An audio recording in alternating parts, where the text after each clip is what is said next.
Welcome to my first installment of my Modern Warfare 3 commentaries. My name is Ryan, but a lot more people know me as Shookya. Today I'm going to be all over the place with this commentary, but I should still be able to keep the flow alright. This is a ground war game of resistance domination, and I end up with a final stat line of 65 kills, 6 assists, and 19 deaths. All of those deaths were because this was an intense match, and it came down to the last couple of seconds. I was rushing to save flags until the game was over. I still ended up with 25 more kills than anyone else. And a little teaser for my next commentary, all I'm going to say is 5-minute Moab. So there's something to look forward to in the meantime. You may have seen that we're picking up the gameplay about a minute in because this game does last a while. Like I said, it comes down to the last couple of seconds and domination can drag out. I come up huge at the end of the game, but on another note, I have been shopping around, looking at other commentators to get an idea of what works and what doesn't, what I like that they do and what I don't. A lot of them seem to be skipping an important aspect of competing online, and that's winning, surprisingly. Most commentators just concentrate on the KD ratio and how to get Moabs and stuff, but with the things that I can teach you, stats will come easily anyway. What I've accumulated and picked up over the years of playing professionally is geared more towards winning, and that's where I think everyone should start when it comes to improving as a competitor. The gun skills, the kill streaks, the Moabs, whatever you think you're after will follow. But back to the commentators. The ones that I took the notes on specifically were people like White Boy, Woody's Gamertag, and XJaws. XJaws is someone who I'm really good friends with. Let's actually talk about that for a second. There's an awesome story behind that, to be honest. I've known him for an extremely long time. We were doubles partners back when Call of Duty 4 was huge on game battles, and when I started to pursue the pro circuit, I kind of lost contact with him until one day I was scrimming in Black Ops a little while later. I got a friend request from the gamertag XJaws telling me that he's Blood Rush O, my doubles partner from back in Call of Duty 4. I got into a lobby with him and we caught up a little bit. He told me about how he started pursuing public match commentaries, and look at him now, right? I kind of shrugged it off at the time because public match all-stars are kind of a running joke when it comes to the players on the competitive MLG side of Call of Duty, because there are always those huge douchebags that run around with shotguns or akimbos in games we just play in our free time. Then they proceed to talk shit to players who have, clutched 1v4s in Search and Destroy against the best kids in the world on the pro circuit. People on a different level, a completely different level. It's something that gets old really quick.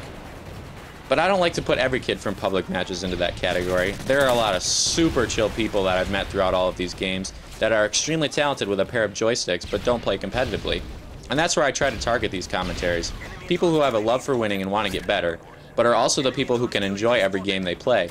The people that are frustrating to deal with are the ones who don't make playing online fun for anyone else. The ones that whore shotguns, the ones that talk shit, who aren't really even that good. They're just an additional stressful experience on a game that is what most people use as a release from work or school. I mean, you don't know who's on the other side of your microphone or what they go through on a daily basis, so why treat people like that? I know some of my biggest subscribers are screaming at their computers right now, "Blasphemy, Shookya! You're one of the biggest ragers I've ever seen in my life." And that's true to some extent. As I've talked about in my first commentary, the NBA 2K12 one, I'm extremely competitive and I hate losing. I hate losing more than I love winning. But as I've grown up, out of high school anyway, I've started to mature a little bit and really resented how I've treated certain people. And I say certain people because some of the weirdos that I've talked shit to in the past actually deserve it. But anyway, that's because I went through some shit in high school, like I believe everyone has. And I took a lot of it out on my teammates throughout our run to the MLG National Finals in Anaheim, California, back in 2009. So I just like to think now that I can be a much calmer version of myself when playing video games. Because God knows that's not an attractive side of me. No one likes to get yelled at for missing a shot or having a bad game. That's no fun, right? So aside from my little philosophical rant, I'd like to touch on something another professional player from competitive Call of Duty said in a commentary a while back I watched on YouTube, which I thought really hit the nail on the head. Foreplay from Envious, as you may know, or most of you may know him, said that people get noticed in the competitive scene by winning games over and over, and not by padding stats. So just like competitive and public matches, you're not good in my eyes unless you win and have the ability to win by yourself, without a bunch of your friends working together, meaning that you have the ability to do it single-handed. Even though I know this is a public match, and even though I know this can be up to an 18-person lobby, I know that I can take control of games like this if I know I want to win them. And there's certain strategies you can implement to make this happen. So back to the other commentators. When I watch them, I sometimes find myself thinking, what is he doing? I feel like they're missing a lot of things, and they're the ones teaching you guys. And by no means am I perfect all the time. I know I probably sound like a whining asshole, but I watch some of my games after they're done, and even I can see a lot of things that I've missed, or should have done a little bit differently, and a big part of that is centered around the radar. Too bad the radar isn't like a giant transparent overlay on the screen, because it really is the single most important thing to pay attention to when it comes to dominating in public matches. It tells you the future, it tells you where to go, how and when to get there. You can miss a lot of opportunities for a crazy amount of kills by just paying attention to what's in front of your gun. So anyway, the two tips I want to give you guys today, that there are a lot of examples of in the video, are of the L trigger and map control. Map control, especially in domination. You may have noticed that they have added in a major adjustment to sight sway in this edition of Modern Warfare. It gets worse and worse the longer you hold down L. It starts to mimic breathing. It starts to bob up and down and left and right. But if you're attempting to target someone far off in the distance, if you tap in and out of L, the sway is reduced to 0. Now this doesn't work for snipers unfortunately, but it is incredibly useful for assault rifles and SMGs. I definitely use it a lot when using the MP7. Now on to map control. You can see that most of this entire gameplay is focused on the A flag. Normally I run in giant sweeping circles around the map to get behind the other team, especially in Kill Confirmed in Team Deathmatch, but in Domination, and especially on Resistance, A is really the flag that wins you the game. The B flag, which is in the middle, and usually the most crucial on any map, is basically a slaughterfest for anyone who walks down that street. If you don't believe me, try it. Controlling the A flag is the single most important thing to concentrate on when playing Resistance Domination, especially when you spawn at the C flag in the beginning. This is why I've implemented the tactical insertion for basically the entire duration of the match. It gave me quick access to the struggle to maintain control of that flag, and it also kept me close to their spawn, so I could control how many people were flooding down those stairs and around into our own spawn. Alright, now I'm done with all of those shenanigans in the middle of the map and towards B Street. I start to realize that we're going to have to lock up A the rest of the game if we're going to have any real chance at winning because of this triple cap they had us in. So I make my way over there and started planning my tactical insertion, but the rest of this gameplay seemed like I was storming up the beaches of Normandy up those staircases, and I've racked up a good 11 kills or so of my deaths at this point. So with that being said, I'm going to let you guys enjoy the final moments of this match. I'd like to thank you for watching. If you enjoyed this gameplay and this commentary, hit the thumbs up button when you get the chance. If you have any questions, comments, or suggestions, I'll answer all of them. And that's pretty much it. Peace out.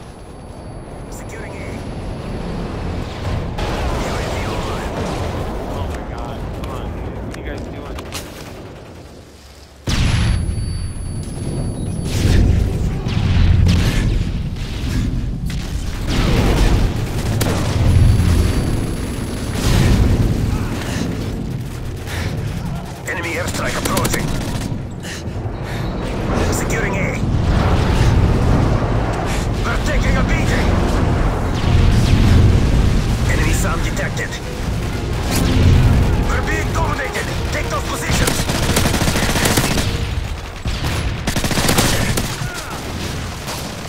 Charlie secure.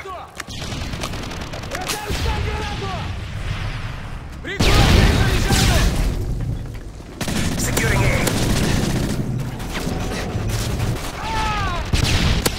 Enemy advanced UAV spotted.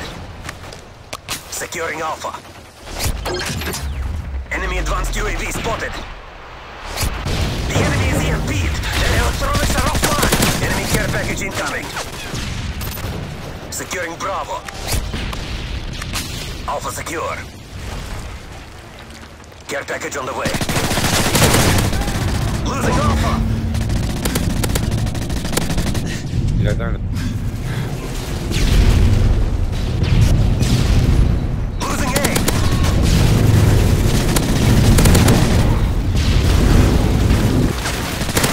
Losing Alpha! UAV online.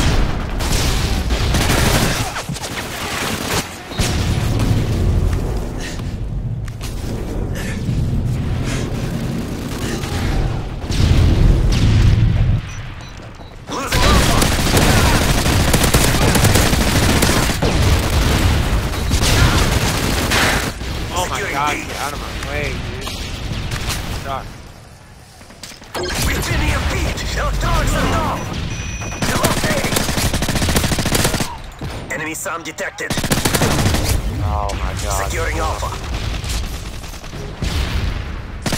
Enemy advanced UAV spotted. Be secure.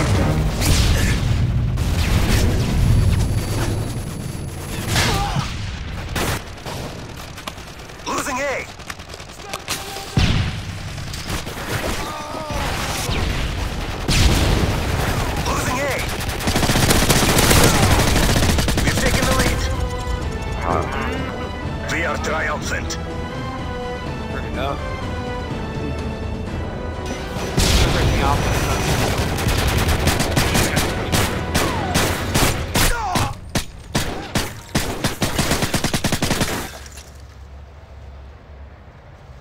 What the fuck was that dude shooting? Hey, that was my fault. No. Yeah.